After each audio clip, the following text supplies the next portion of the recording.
Dia ngomong ke saya, "Mas, besok ada acara kemah ya?" "Oh iya mbak," saya gitu. "Besok mas, saran saya jangan ikut ya," dengan muka serius dia. "Pokoknya jangan mas, soalnya banyak yang ngincer."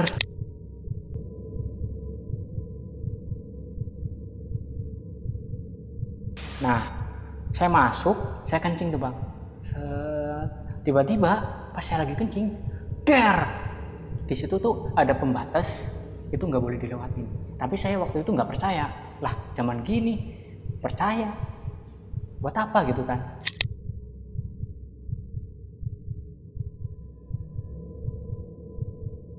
Di situ gue teriak, gue ngomong kenceng, semuanya pada dengar.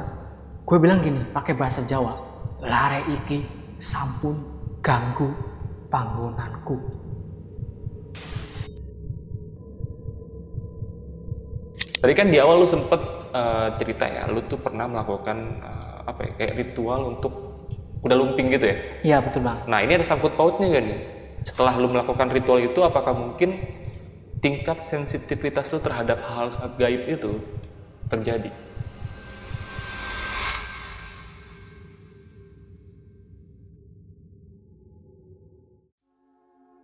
Assalamualaikum warahmatullahi wabarakatuh. Selamat malam dan berjumpa lagi bersama gua Jon Arya di Jalan Gelap. Dan seperti biasanya di studio Jalan Gelap ini udah kedatangan narasumber yang mau menceritakan kejadian menyeramkan yang pernah terjadi waktu dia ini bersama dengan teman-teman sekolahnya melakukan kegiatan perkemahan di salah satu daerah di daerah Jawa nih. Dan langsung aja nih, sebelum kita masuk ke cerita, gue mau ngajak kalian buat teman-teman yang punya kisah-kisah mistis yang mau bercerita tentang kejadian yang kalian alamin, kalian langsung aja DM ke Instagramnya Jalan Gelap atau bisa hubungi nomor telepon yang ada di layar ini. Dan langsung aja nih, kita kenalan sama narasumber kita. Ada Bang Iksan. Bang Iksan, apa kabar Bang Iksan? Kabar baik bang. Bang Iksan, ini kejadiannya tahun berapa Bang Iksan? Kejadian ini tuh terjadi tahun 2016. 2016? Betul. Di salah satu tempat perkemahan di daerah Jawa ya? Di daerah Jawa. Daerah Jawa mana sih? Tepatnya itu di daerah Kebumen bang. Kebumen? Betul.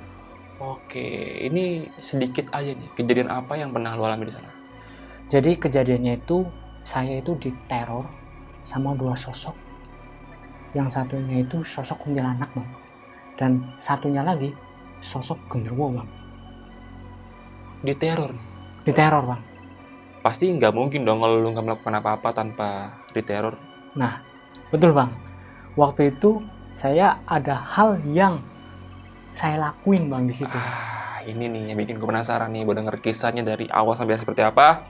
Dan gue yakin juga teman-teman di rumah udah penasaran mau denger kisah dari Bang Iksan. Jadi nggak usah lama-lama, langsung aja kita dengarkan kisah lengkapnya hanya di Jalan Gelap.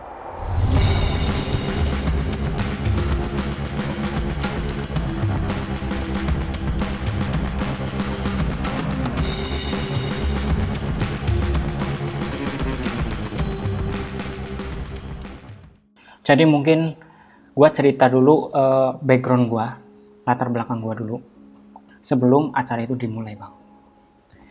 Jadi kebetulan gue itu tinggal di salah satu perkampungan gitu. Nah memang perkampungan itu terhadap hal-hal mistis gitu bang, adat istiadatnya itu masih kental banget bang. Oke. Jadi contoh, kalau ada di kuburan itu ada sajen gitu, ada kelapa, kopi gitu. Nah terus ada di kayak gua itu ada, dan di bumi perkemahan itu pun ada bang. Oke. Itu pertama. Nah kebetulan di daerah saya itu sesepuh-sesepuh yang ada di situ itu ada budaya yang namanya kuda lumping. Nah setiap malam Jumat, entah itu malam Jumat Kliwon atau malam Jumat biasa, anak-anak itu seringkali diajak kumpul untuk apa ya, melestarikan budaya itu bang. Nah waktu itu saya diajak sama teman saya untuk ikut acara itu. Di situ ada semacam kayak ritual untuk membuat orang-orang yang ikut itu supaya sensitivitasnya terhadap hal-hal gaib itu dia bisa lebih muncul gitu bang. Oke.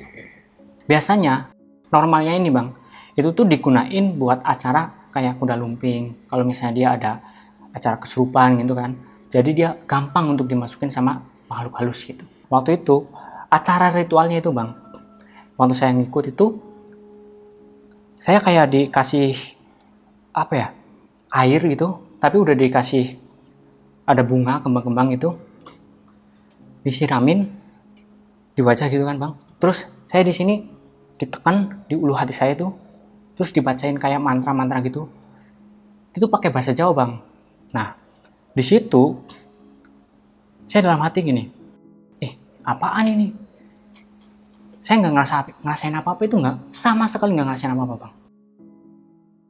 Tapi teman-teman saya itu udah kayak ada yang bisa ngelihat A, ngelihat B, ngelihat C, sosok halus yang memang ada di sekitaran situ. Tapi saya enggak. Saya biasa-biasa aja Bang. Saya nggak ngerasa saya punya kemampuan untuk merasakan hal-hal seperti itu. Kemudian pas waktu acara ekstrakurikuler di sekolah saya, waktu acara terakhir itu kan ada namanya perkemahan Sabtu Minggu gitu Bang. 1 minggu sebelum acara kita melakukan briefing sama 30 anggota dewan untuk melakukan di situ acaranya apa aja yang mau kita lakuin gitu. Di situ kita rembukan, tentuin tuh acaranya mulai dari kedatangan, terus acara api unggun, nah nanti ada jalan malam, sampai nanti akhirnya acara pelantikan itu sendiri. Pas awalnya itu Bang, sebelum keberangkatan itu semuanya itu normal. Acara itu kan di hari Sabtu sama Minggu. Nah di hari Seninnya, saya bersama rekan saya 5 orang, itu mutusin untuk survei dulu tuh tempatnya. Nah, pas saya survei, saya nanya tuh ke warga sekitar situ. Ini sekolah kami, di situ ada kepala dusunnya gitu ya. Kita minta izin, ini kita mau mengadakan perkemahan gitu. Nah, dari Pak Dusun ini, dia nyaranin untuk ketemu sama Kuncen yang megang wilayah situ Bang. Aneh nih, bumi perkemahan ada Kuncennya gitu. Biasanya kan nggak ada Bang. Nah, di situ kita mutusin untuk langsung ketemu sama Kuncen ini Bang. Namanya Pak Parjo. Kita samperin, kita kenalan, kita nyampaikan apa yang mau kita jalanin di situ, acara kita gitu kan. Kita ada 2 hari di situ. Sampai akhirnya Pak Parjo ini, dia ini Bang, ngajak kita untuk survei tempatnya. Nah, sekedar informasi aja nih Bang. Tempatnya itu memang udah berbulan-bulan gitu ya. Itu nggak dipakai untuk acara perkemahan Bang. Kondisinya itu memang kalau boleh saya ceritain nih Bang, itu memang daun-daun kering itu udah banyak Bang di situ, udah kotor kumuh gitu. Nah, di situ ada beberapa tempat yang nantinya akan kita gunain untuk melakukan acara. Salah satunya ada aula, kemudian 2 kamar mandi, 1 yang buat panitia, itu terbuat dari bahan batako Bang. Kamar mandinya? Iya, betul. Nah, yang satunya lagi, 1 kamar mandi itu terbuat dari bahan seng. Ini untuk peserta nih? Untuk peserta. Itu ada kurang lebih 10 kamar mandi. Dan yang kamar mandi yang buat panitia itu ada 2. Tapi yang 1 ini udah terbengkalai. Kosong ya? Iya, kosong. Nah, saat kita melakukan survei, kita kan keliling tuh Bang. Nah, pas saya keliling, Kuncenya bilang ke saya, sama teman-teman semuanya, saat kemah, itu tolong hati-hati. Dan jangan ngelakuin hal-hal yang nggak sopan gitu. Entah itu perilaku, ucapan. Dia bilang seperti itu Bang. Nah, terus dia juga ngomong, di situ kan ada kayak pembatas gitu Bang, terbuat dari kayak tali rafia gitu. Jadi ada area yang memang itu boleh dilewatin, ada juga yang nggak boleh dilewatin. Salah satu area yang nggak boleh dilewatin tuh ada kayak semacam lapangan buat outbound gitu Bang. Di situ tuh ada pembatas, itu nggak boleh dilewatin. Gitu. Nah, setelah itu kita dari area buber itu kan kurang lebih kalau saya gambarin itu kotak. Nah, setelah itu kita ada jalan setapak ke atas gitu, kayak semacam apa ya, bukit gitu Bang, kayak bukit. Jadi kanan kirinya itu, sebelah kanan itu pohon bambu gitu kan. Nah, sebelah kirinya itu masih kayak hutan-hutan gitu Bang, hutan pinus. Itu jalan setapak, kita keliling, kita muter gitu. Nah, ketemulah jalan desa. Nah, di jalan desa itu, di situ sebelah kanan itu memang ada di situ ada kuburan juga Bang, di situ Bang. Nah, kuburan ini memang kuncinya bilang itu warga itu di situ tuh seringkali melihat sesosok kayak makhluk goib gitu Bang. Sering banget di situ, entah itu kuntilanak, pocong. Tapi saya waktu itu nggak percaya. Lah, zaman gini percaya. Buat apa gitu kan? Saya nggak percaya itu Bang. Terus kayak ada dia suruh ini, suruh itu. Saya tuh nggak percaya sama sekali waktu itu. Maksudnya gimana nih? Jadi gini Bang, waktu itu saya ngerasa itu saya tuh nggak percaya hal-hal kayak gitu Bang. Saya nggak percaya. Dia ngucapin pernah ada penampakan gitu. Terus ada kesurupan gitu. Saya nggak percaya sama sekali apa yang diucapin sama kuncen ini. Terus kayak tadi tuh ada hal-hal yang nggak boleh dilewatin, sorry. Itu saya nggak percaya gitu. Nah, setelah survei itu selesai gitu, kita pamit tuh pulang.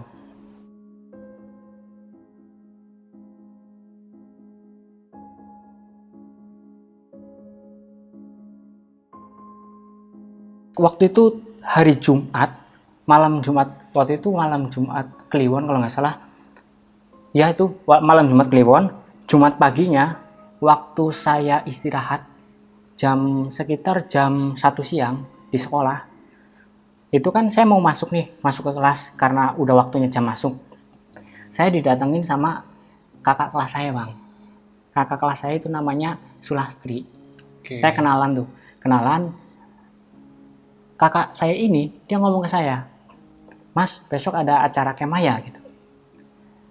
Oh iya Mbak, saya gitu. Besok Mas, saran saya jangan ikut ya dengan muka serius dia. Gitu. Lah kenapa Mbak? Emangnya kenapa? Kok saya nggak boleh ikut? Soalnya saya dewan gitu. Saya harus kontrol A, B, C gitu kan. Jadi kalau saya nggak ikut otomatis berantakan dong. Nah, kenapa Mbak? Saya tanya dong. Kata mbak-mbaknya ini, dia dengan muka seriusnya dia bilang gini Bang, pokoknya jangan Mas, soalnya banyak yang ngincer. Udah ada peringatan di awal nih. Iya, saya dikasih peringatan di awal, tapi saya nggak percaya. Apaan ini? Nggak mungkin lah, orang saya biasa-biasa aja gitu kan, nggak ada apa-apa gitu kan. Saya nggak percaya. Di situ saya ngobrol tuh sama itu, saya duduk di sini, duduk itu di bangku berdua tuh ngobrol. Terus tiba-tiba di sini ada yang negur, San masuk gitu. Nah itu guru saya, namanya Pak Bejo. Dia bilang ke saya, San udah waktunya masuk. Oh iya Pak, langsung saya masuk. Nah yang ini nih kakak Sulastri ini dia langsung begitu. Saya nggak tahu dia kemana. Intinya waktu itu saya langsung masuk. Waktu itu Bang Maul sekolah kelas berapa? Waktu itu saya sekolah kelas 2 Bang. Berarti dia kelas 3 nih? Dia kelas 3. Gitu. Itu tuh awalnya saya ngiranya itu dia kakak saya. Lanjut, awalnya. Lanjut. Nanti saya cerita nih. Penasaran nih gue nih. Nah, terus lanjut tuh Bang. Setelah hari itu, pas di hari keberangkatan, itu kita sekolah biasa. Di hari Sabtu kita masih sekolah biasa. Cuman di jam 1 siang, itu anak-anak udah disuruh pada pulang tuh Bang. Untuk persiapan. Kayak bawa-bawa alat gitu kan. Nah, pas jam 3 siang, semuanya tuh di briefing tuh. Udah pada datang, semuanya udah pada datang yang tadi pada pulang. Nah, di situ kita ada acara pembukaan. Kita pembukaan untuk berangkat ke perkemahannya itu. Nah, kita ada upacara kayak doa-doa gitu, dipimpin sama guru saya. Di situ ada Pak namanya Pak Yasin, sama satunya lagi guru saya itu namanya Pak Bejo tadi. Jam 3:30 kita berangkat tuh Bang dari sekolah ke bumi perkemahan itu. Kebetulan jaraknya itu nggak jauh Bang, jadi sekitar 15 menit kita udah sampai. Nyampe situ sekitar jam 4:15 ya Bang ya. Di situ kita langsung nurunin barang-barang. Jam 4:30 kita langsung pendirian tenda. Anak-anak suruh langsung semuanya pendirikan tenda. Dikasih waktu itu 15 menit harus jadi. 4:30 itu semuanya udah beres Bang. Anak-anak dikumpulin, dia dikumpulin di aula, ada satu aula gitu bang di situ. Nah di situ kayak briefing dulu bang, kayak pengisian lagu-lagu, nyanyi-nyanyi gitu untuk mungkin apa ya, biar anak-anak nggak bosan gitu bang. Pas jam 4:30 itu, tepat sekitar mau jam 5 kurang 5 menit lah, itu tiba-tiba bang di situ ada siswa, dia adik kelas saya, itu tiba-tiba dia kesurupan bang. Nah perlu diketahui nih bang, anak ini memang dari awal itu dia di sekolah pun dia sudah sering sekali dia kesurupan bang. Sensitif lah ya. Sensitif, dia termasuk anak yang sensitif. Jadi pas di situ tiba-tiba dia kesurupan, posisi dia itu dia nangis bang, nangis kenceng banget. Gue sampai gak bisa dibiarin nih. Waktu itu tuh gak tahu kenapa ya, saya itu kayak ngerasa gue tuh ada sosok yang ngerasukin ini siswa ini, padahal saya sebelumnya tuh gak pernah ngerasa punya sensitivitas gitu. Gue samperin, karena waktu itu kan pada takut tuh bang. Gue samperin, gue ngomong sama sini, Dek, jangan mau kalah. Gue bilang, jangan mau kalah. Dia nangis tuh bang, nangis. Mungkin dia mau ngeberontak, tapi dia nggak kuat bang.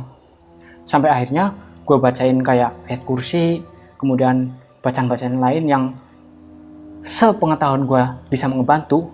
Dan waktu itu tetap aja tuh bang, dia malah tambah berontak, teriak-teriak, nggak jelas gitu bang. Sampai akhirnya gue ngomong tuh sama anak ini. Waktu itu saya ngomong pakai bahasa Jawa bang. Kowe ojo ganggu lare iki, nek wani karo aku wae. Lare iki ora iso apa-apa, nek wani karo aku. Gue tantangin gitu bang. Itu artinya apa tuh kalau di bahasa Indonesia tuh? Artinya gini bang, kamu itu kalau mau ganggu jangan sama anak ini, tapi sama saya aja. Nah di situ bang, itu titik terbodoh saya itu di situ. Lu tanpa sadar nih ngomong kayak gini? Tanpa sadar saya.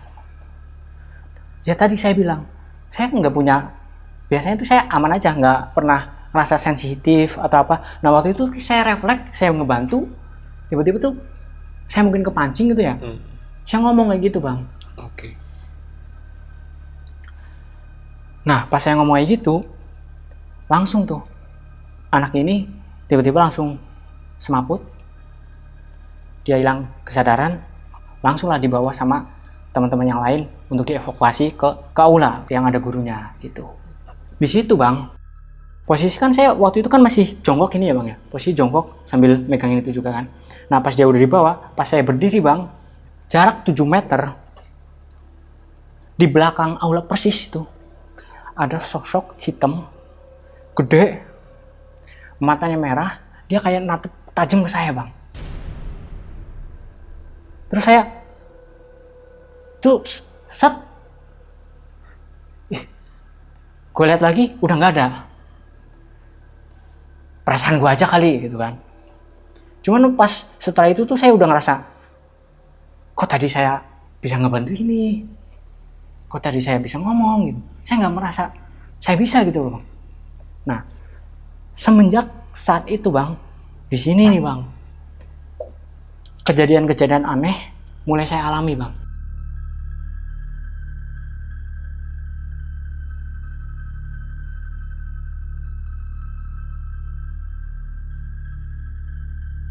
Setelah kejadian itu maghrib kan bang, sekitar jam 6 itu kita acaranya isoma, istirahat, sholat dan makan. Nah di situ kita semuanya pada istirahat. Nah dan di situ jam 6:30 lah, hampir jam 7 itu saya mutusin untuk mandi. Saya mandi lah. Waktu itu saya ngajak teman saya nih, namanya Bang Sopar. Bar, ayo mandi dulu yuk, udah gerah nih gitu.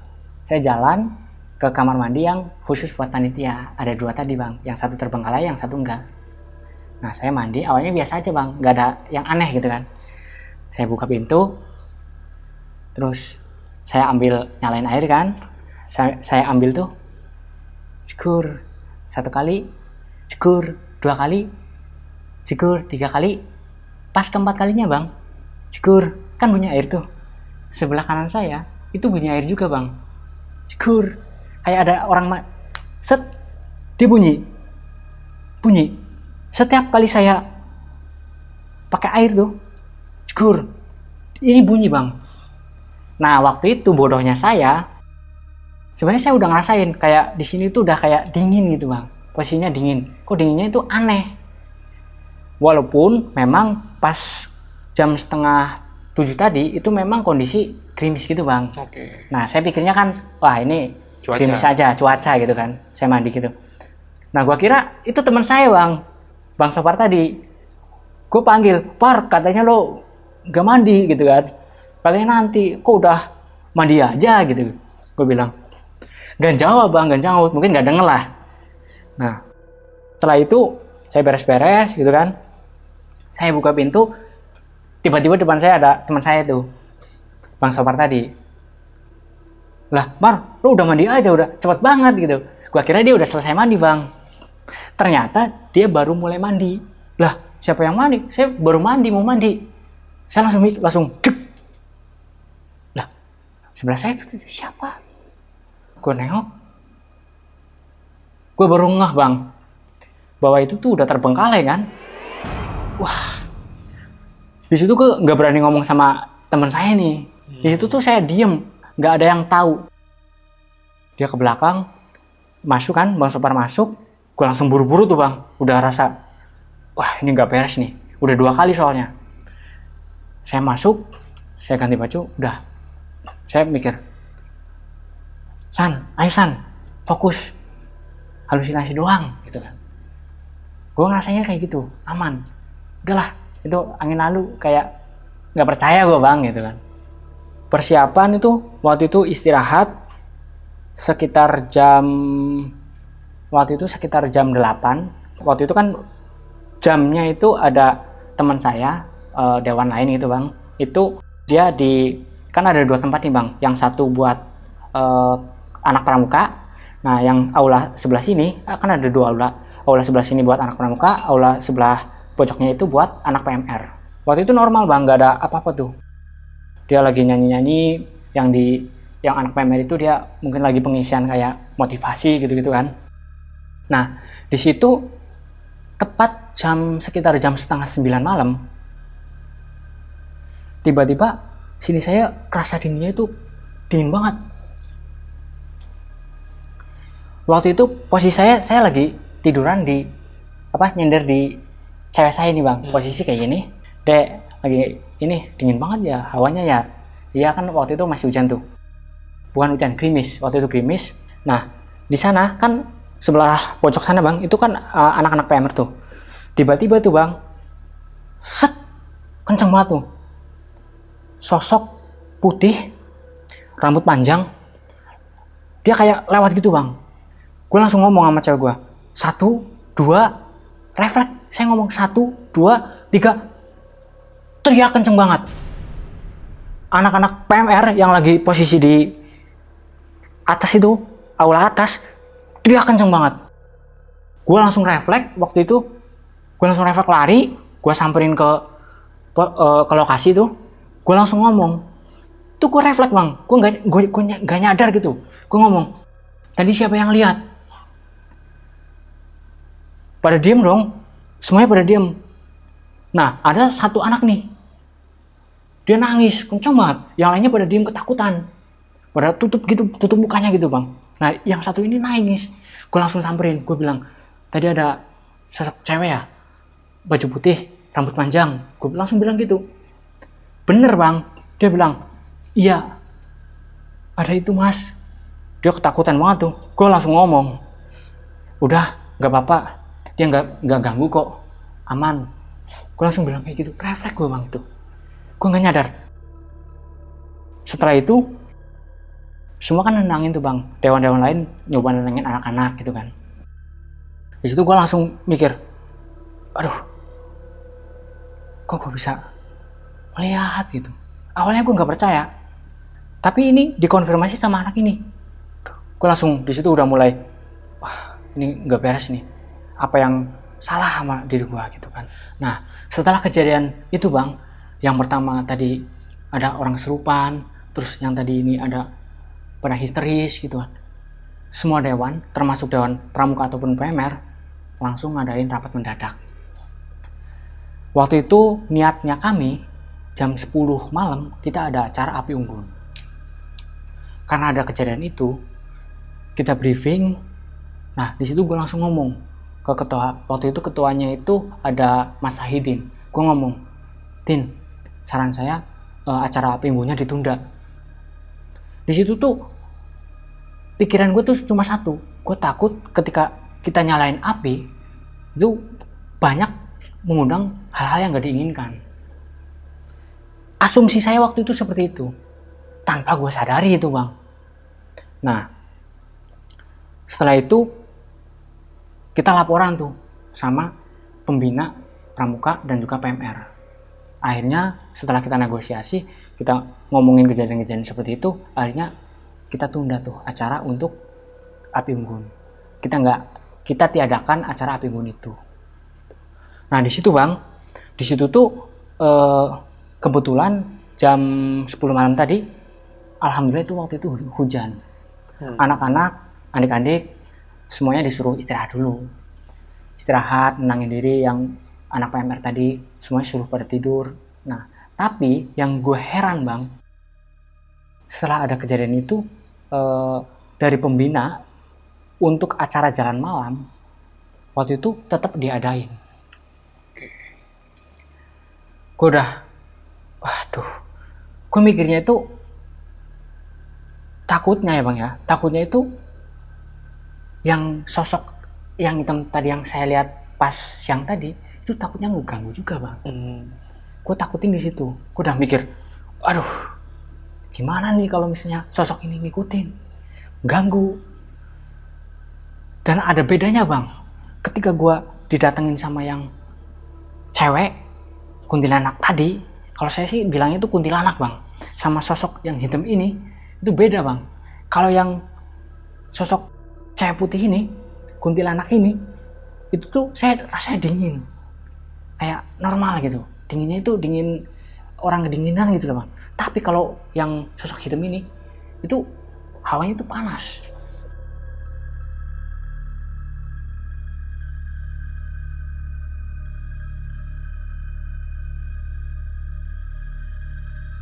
Nah, waktu itu sekitar jam 11 malam, kita ngelakuin persiapan untuk apa ya? Jadi dewannya itu kita taruh tuh di pos 1, pos 2, pos 3, pos 4 gitu kan. Nah, kebetulan waktu itu saya kebagian untuk keliling bang. Saya nggak ikut jaga di pos sama rekan saya. Waktu itu rekan saya, Bang Sopar tadi. Saya bilang ke Bang Sopar, Par, ayo kita kontrol dulu nih. Anak-anak udah pada siap belum? Sambil waktu itu saya bawa lilin, ada beberapa biji gitu, 2 bungkus lilin tuh bang, untuk kayak di jalan itu kita kasih penerangan gitu bang. Kan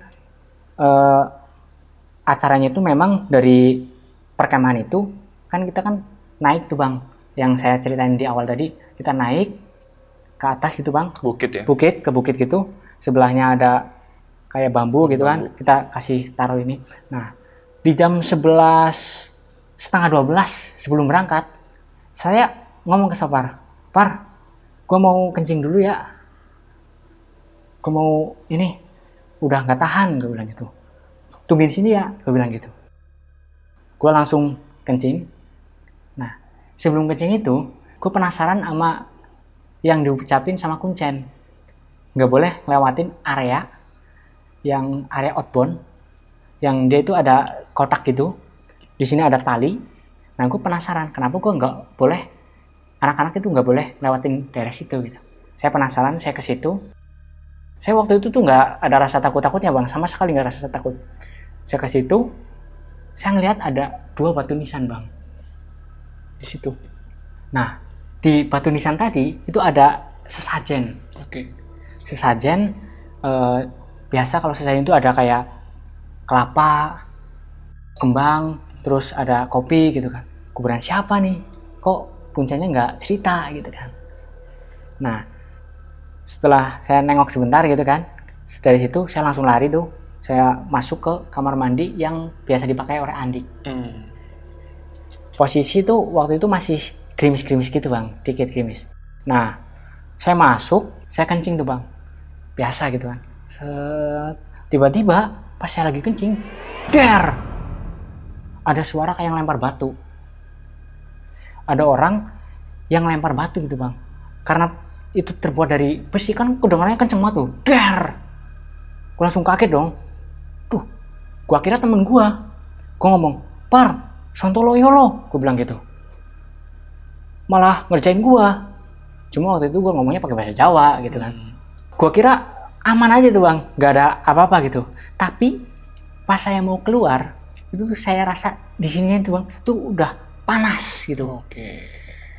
Pas saya keluar, setelah ada dengar situ, saya ngecek bang, satu persatu saya cek karena saya penasaran. Saya cek nggak ada siapa-siapa, gue kira temen gue nungguin.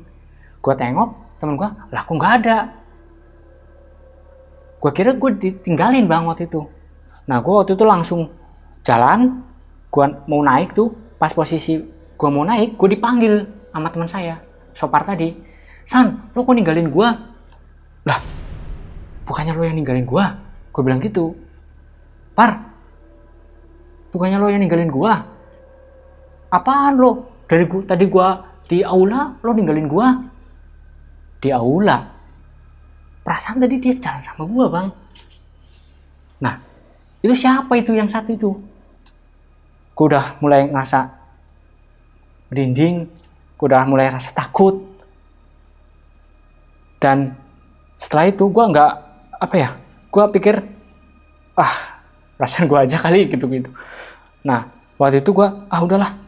Gue langsung ngajak Sopar tuh, gue jalan ke bukit itu, gue naik kan, pas di yang ada di pohon bambu itu bang, gue ngerasa sini gue, sebelah sini, kuping, semuanya panas bang.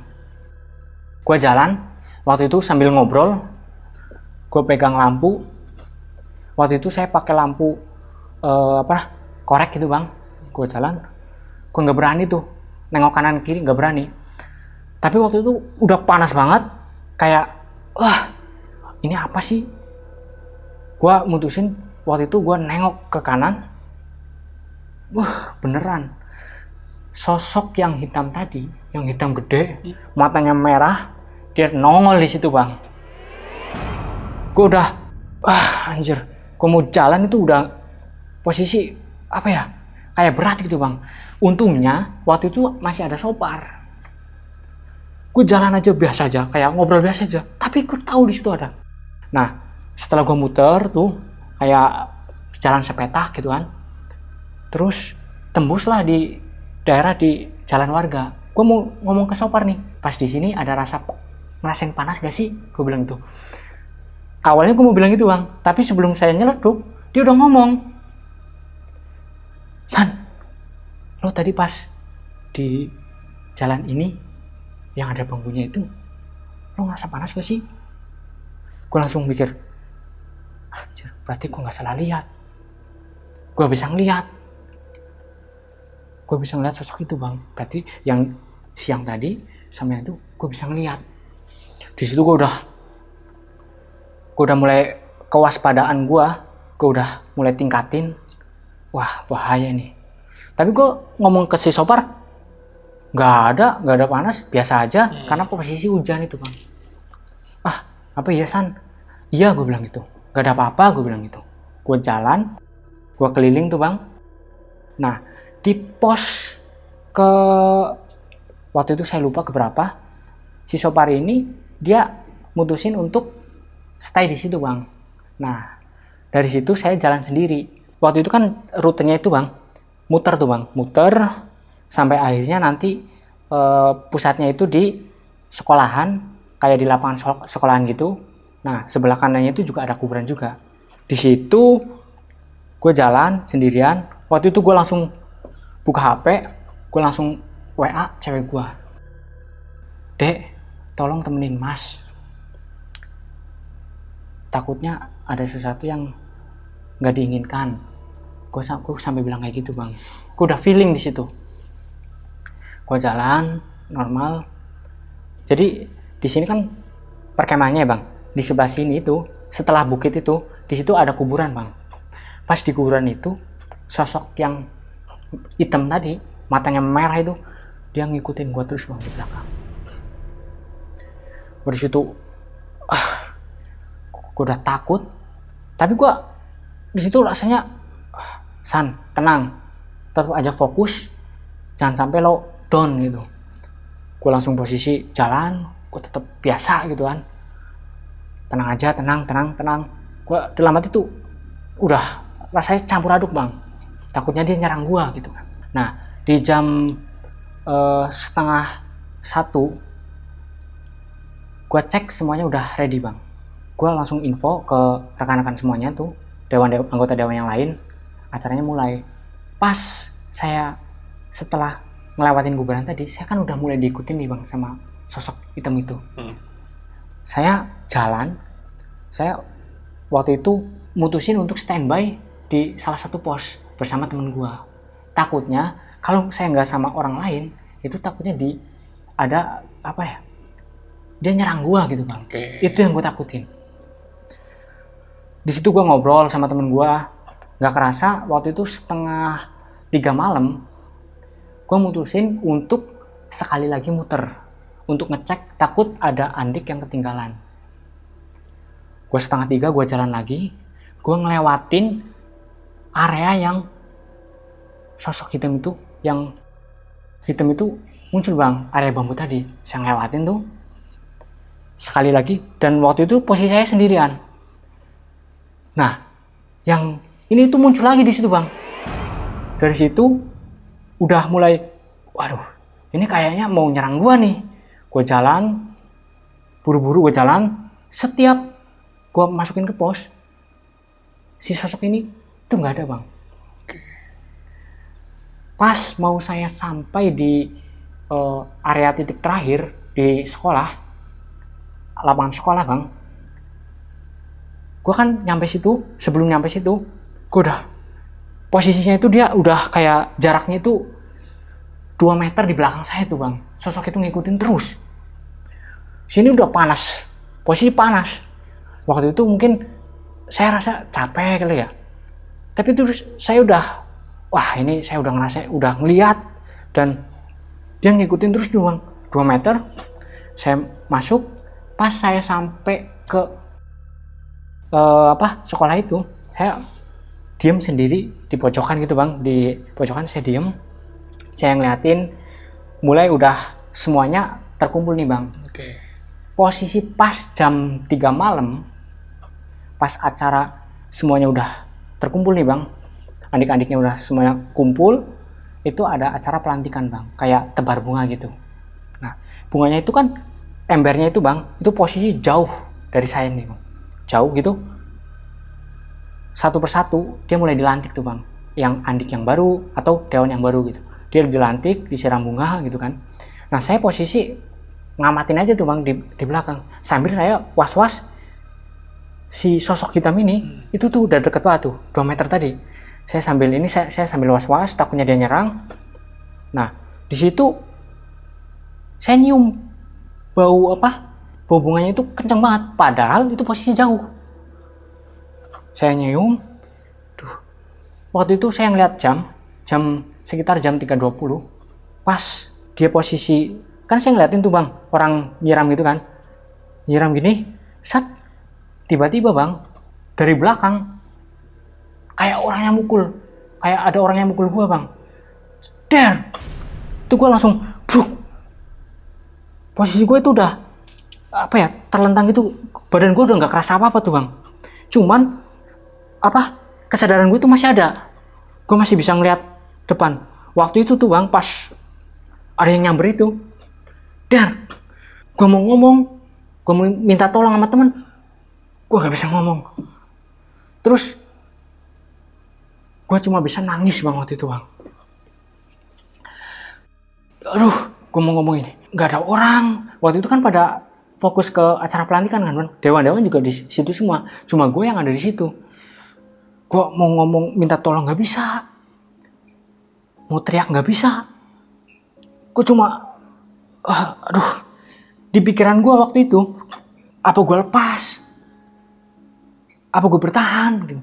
Tapi waktu itu gue rasa 5 menitan bang, gue di situ tuh kayak gue nahan biar ini tuh kayak gue tuh ngerasa kayak ngelawan gitu loh bang. Tapi posisinya itu udah sakit banget bang. Badan gue kan gak kerasa nih bang, cuman gue pas gue mau kayak jangan gitu ya, itu tuh sakit semua bang. Akhirnya waktu itu dalam hati gue ngomong, udahlah, gue nyerah. Dah, gue gak inget apa-apa bang.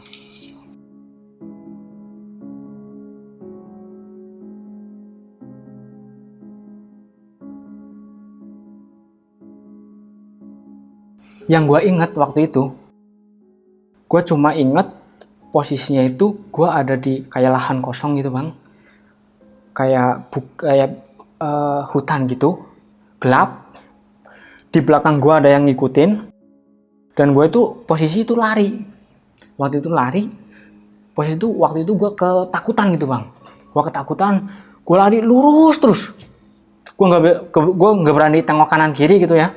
Nah di situ gue pada akhirnya itu gue lari kurang lebih, waktu itu nggak lama bang, gue lari sampai akhirnya ada orang yang manggil nama gue. Nama gue Le Maul, merene. Artinya itu, Dek, kesini, ikutin jalan ini. Yang gue rasain tuh cuma posisinya itu gue cuma lari, gue ngikutin jalan, asal suara itu bang.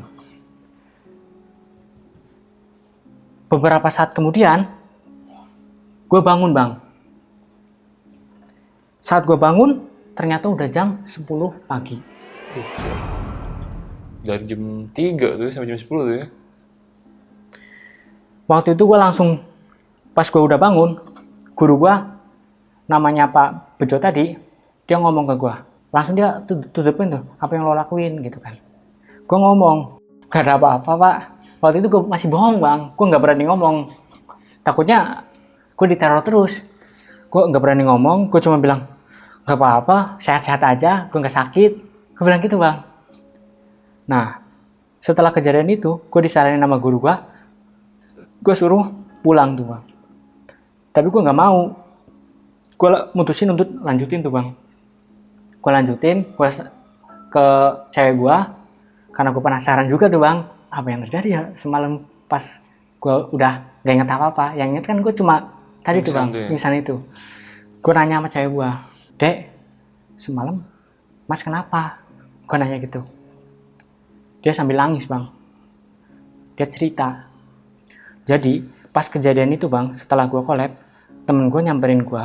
Posisi gue waktu itu setengah badan miring itu, gue dibangunin. Itu gue nggak bangun bang. Dikiranya gue tidur.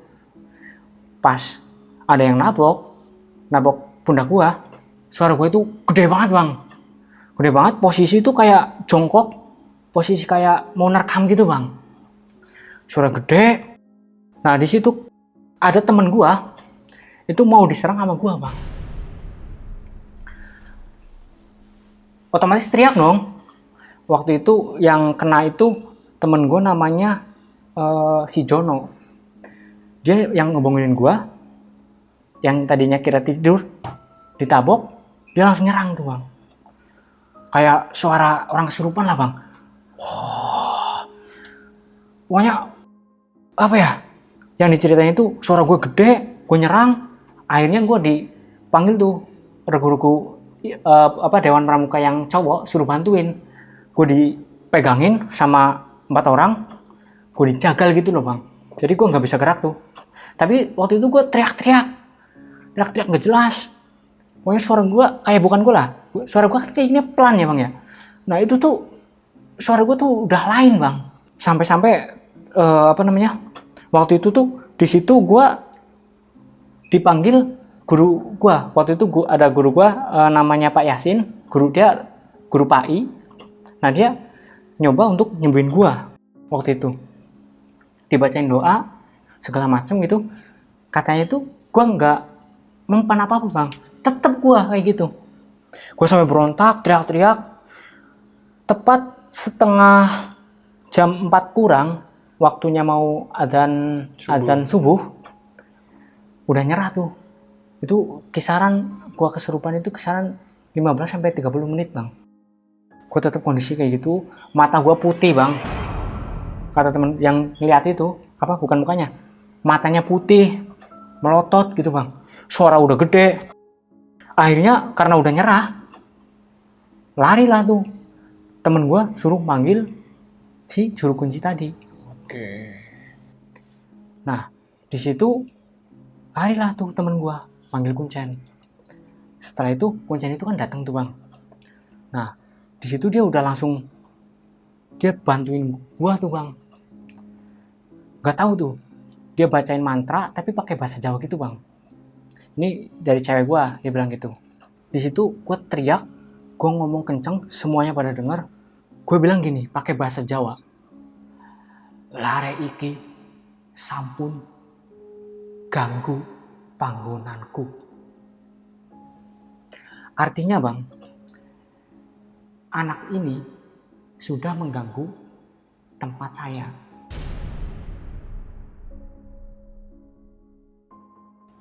Nah, di situ kuncen dia bawa kayak semacam keris gitu bang. Dia bacain mantra, tempelin tuh ke dahi gua bang. Dia sambil ngucapin mantra-mantra. Nah, disitulah bang, akhirnya gua bisa tuh terbebas dari makhluk ini bang. Oke. Feeling saya yang bantu saya keluar dari area yang saya pingsan itu bang, itu tuh si kuncen ini. Oh, yang di lapangan itu ya? Iya bang. Yang lu lari gitu kan? Terus Iya, ada yang posisi gua lari itu, kan ada yang manggil tuh bang, Iya. pakai bahasa Jawa. Nah, pasti itu si kuncen ini. Oh iya. Alhamdulillah bang, waktu itu gue bisa dilepasin tuh dari sosok ini. Wah, berarti bener dong. Gue denger sendiri dari cewek gue kan gak mungkin bohong tuh bang. Tapi yang gue heran tuh bang, setelah kejadian itu, jam 4, jam 5 sampai penutupan acara, sore itu, semua kan kita pulang sekitar jam setengah 5, hari Senin kan saya sekolah lagi tuh biasa. Itu tuh gak ada hal-hal yang ganggu gue lagi tuh gak ada. Gue akhirnya itu udah aman bang. Posisi saya waktu itu lagi upacara. Saya kan baris tuh bang. Tiba-tiba merasakan lagi posisi panas lagi tuh bang. Tiba-tiba langsung dari belakang kayak orang mukul gue lagi bang. Buat gue langsung jatuh. Udah gak sadar lagi bang. Gue pingsan tuh bang. Setelah saya sadar, Pak Bejo tiba-tiba nyamperin saya di UKS bang. Dia nanya ke saya, San, sebenarnya apa sih yang kamu lakuin di perkemahan gitu. Waktu itu saya nggak mau jujur bang, saya mau mendem di dalam diri saya sendiri gitu, biar nggak ada yang tahu. Saya bilang, saya nggak ngelakuin apa-apa, tapi Pak Bejo langsung motong omongan saya bang. Dah, nggak usah bohong, kamu diteror sama dua sosok kan? Kok Pak Bejo tahu? Akhirnya waktu itu gue mutusin untuk jujur bang sama Pak Bejo. Ya pak, betul, saya diteror sama dua sosok. Tanpa saya ngomong bang, Pak Bejo langsung ngomong, satu cewek, satu cowok. Wah, kok bisa tahu gitu kan? Saya langsung heran tuh. Pak Bejo ini langsung ngomong bang ke gue, asal kamu tahu San, pas hari Jumat jam 1 siang, Bapak ngelihat kamu itu ngomong sendiri. Ini yang di sekolah bukan? Jam istirahat? Betul bang, pas jam istirahat, gue kan waktu itu ngobrol sama kakak kelas saya. Iya. Bahkan dia sempat nyebut nama kan sama lu kan? Betul bang, dia kenal saya bang. Dan saya sempat tahu namanya dia bang. Namanya itu Mbak Sulastri. Iya. Gue langsung kaget. Ngomong sendiri. Perasaan saya ngomong sama kakak kelas. Terus langsung tuh Pak Bejo ngomong ke saya, Gan, dia itu cewek yang neror kamu, sosok yang neror kamu. Yang di perkemahan itu? Iya, betul bang. Pak Bejo itu ngejelasin bahwa sosok yang cewek ini dia tuh nggak agresif bang, dan dia malah ngasih tahu gue suruh hati-hati, gak boleh macem-macem lah kasarnya gitu. Karena memang yang sosok hitam tadi, hitam matanya merah itu bang, itu memang agresif banget gitu. Gue di situ langsung, wah, berarti dari awal gue udah diingetin. Iya. Akhirnya gue waktu itu gue langsung minta tolong tuh sama Pak Bejo. Pak Bejo, gimana nih caranya biar saya terlepas dari sosok ini? Karena yang sosok hitam ini bang, dia gangguin gue mulu bang. Udah 2 kali saya kena sosok ini. Akhirnya waktu itu saya nggak ikut mata pelajaran bang. Waktu itu saya diajak sama Pak Bejo ke ruangan dia. Waktu itu dia bawa air putih. Gue suruh duduk di kursi gitu bang. Mata gue suruh ditutup gitu bang. Gue minum tuh bang.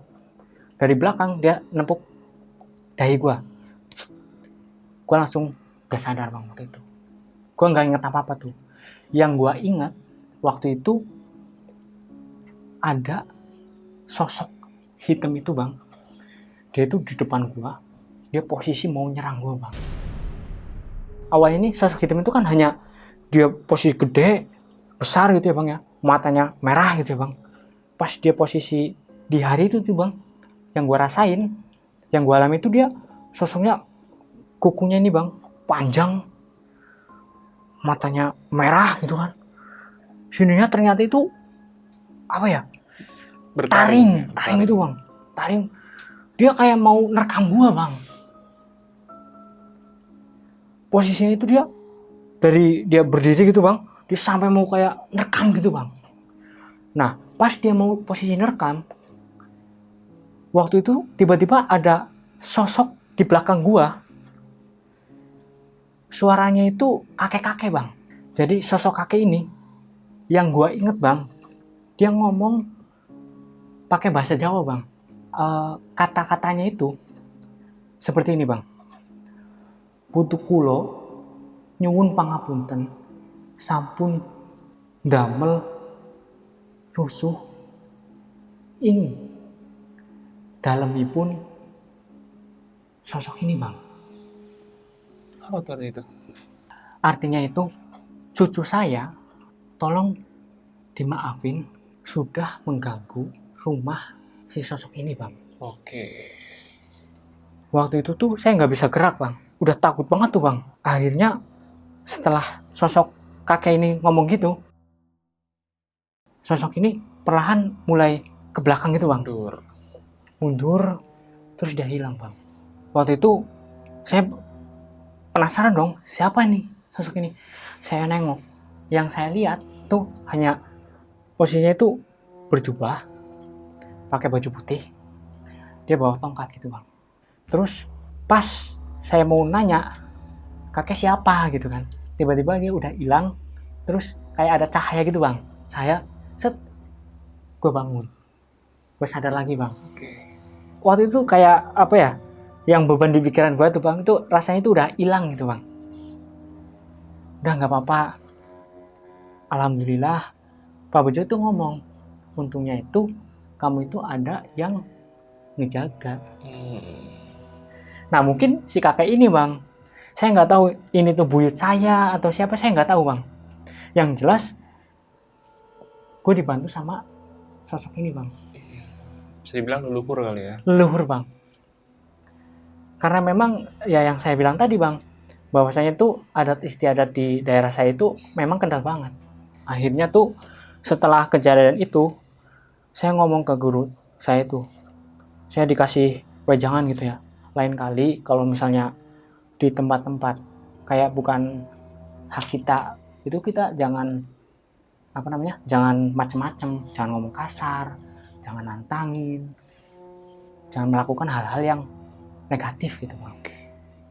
Dari situ saya udah, wah gila, ternyata dari awal itu gue udah salah nih. Gue udah dikasih pelajaran. Di situ gue minta maaf sama guru gue. Terutama sebenarnya dari diri gue sendiri nih bang. Alhamdulillahnya itu waktu itu yang dikejar itu gue doang bang. Yang lainnya itu hanya diganggu-ganggu aja gitu. Di situ gue sadar, gue udah nggak berani sok-sokan untuk sok ngelawan, terus nggak percaya gitu. Dan mulai dari situ gue udah percaya bahwa gaib itu ada. Oke Bang Ihsan, ini kejadiannya luar biasa ya Bang Ihsan ya. Teror yang Bang Ihsan alami ini bisa dibilang bertubi-tubi nih. Tapi sebelum teror itu terjadi itu sebenarnya udah ada warning nih. Betul bang. Dari sosok si perempuan yang bernama si Sulastri. Sulastri tadi bang. Kenapa si Sulastri ini bisa sampai ngasih tahu lu ya? Ini ada gimana ceritanya sampai-sampai si Sulastri ini bisa sampai ke sekolah nih? Awalnya dari mana nih dia bisa ngikut nih? Nah waktu itu gue sempet nanya tuh bang sama Pak Bejo. Jadi si Sulastri ini nih bang, kalau abang tahu, dia itu sebenarnya alumni dari sekolah itu bang. Nah kebetulan ceritanya nih bang, si Sulastri ini juga dia udah pernah ngelakuin camping di situ gitu. Oke.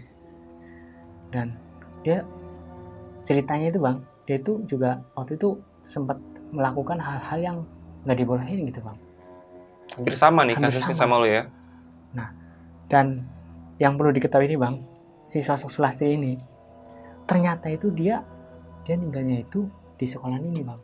Ceritanya itu bang, dia itu stres karena ditaruh itu, dan dia itu di situ di sekolah itu. Wah, gila sih. Mungkin yang saya tangkap nih bang ya dari cerita saya itu, si Sulastri ini itu mau ngingetin saya supaya betul, hati-hati gitu. Bener. Jangan sampai saya itu mengalami yang dia alami gitu bang. Iya, ini karena juga dari yang lu ceritain tadi, Sulastri ini setiap kali muncul itu kan selalu buat apa ya, auranya itu dingin ya. Auranya dingin bang. Beda sama yang hitam ini. Beda kan? Sama yang hitam, sosok hitam ini. Iya. Kakak kelas tuh berarti ya. Kakak kelas. Tapi lu nggak tahu tuh kejadian tuh meninggalnya di tahun berapa, nggak tahu? Gue nggak tahu bang. Udah lama mungkin atau? Itu kejadian udah lama. Pas awal-awal sekolah itu tuh belum segede sekarang. Oke. Makanya memang di situ ada satu spot ya, di sekolah saya itu ada spot gudang. Sengaja dijadiin gudang, memang karena itu awalnya itu kelas, karena memang itu si Sulastri itu meninggal di situ. Oke. Terjawab sudah siapa sosok si perempuan yang tadi dibilang sama Bang Ihsan ini sebagai kakak kelasnya nih. Ternyata sosok ini adalah sosok yang bisa dibilang sosok yang auranya tuh positif ya, karena selalu melindungi Bang Ihsan nih. Betul bang. Awalnya tuh gue kira dia tuh gangguin aja gitu, kayak sosok iseng lah ya. Iseng gitu kan. Ternyata dia itu kayak ngasih tahu gue gitu bang. Dan gue itu nggak warning dari situ. Yang gue ceritain tadi ya bang. Gue itu nggak percaya hal-hal begituan. Betul. Dan rasa sensitivitas gue itu nggak ada bang. Satu lagi nih pertanyaan gue nih Bang Ihsan. Tadi kan di awal lu sempet cerita ya, lu tuh pernah melakukan apa ya, kayak ritual untuk kuda lumping gitu ya? Iya betul bang. Nah ini ada sangkut pautnya gak nih? Setelah lu melakukan ritual itu, apakah mungkin tingkat sensitivitas lu terhadap hal gaib itu terjadi? Memang nggak semuanya itu langsung bisa melihat hal-hal kayak gitu bang. Ada yang cuma bisa ngerasain, tapi dia nggak bisa ngelihat. Ada juga yang langsung bisa ngelihat, dia bisa kontrol juga gitu. Kalau boleh jujur nih bang, waktu itu saya bisa merasakan bang. Tapi karena saya nggak percaya hal-hal begituan, kan tadi saya bilang tuh, saya masa bodoh hal-hal begituan, saya nggak percaya hal-hal gaib gitu kan. Ada hantu, nggak percaya gitu. Saya memang kalau di beberapa tempat gitu bang, saya pernah kayak ngerasa ada dingin, terus aura-aura yang beda gitu. Saya ngerasain bang. Cuman waktu itu saya masih sensitivitas saya itu nggak saya gali gitu bang. Kan ada tuh beberapa orang yang dia memang dia gali tuh, dia bisa komunikasi, bahkan dia bisa kontrol itu bang.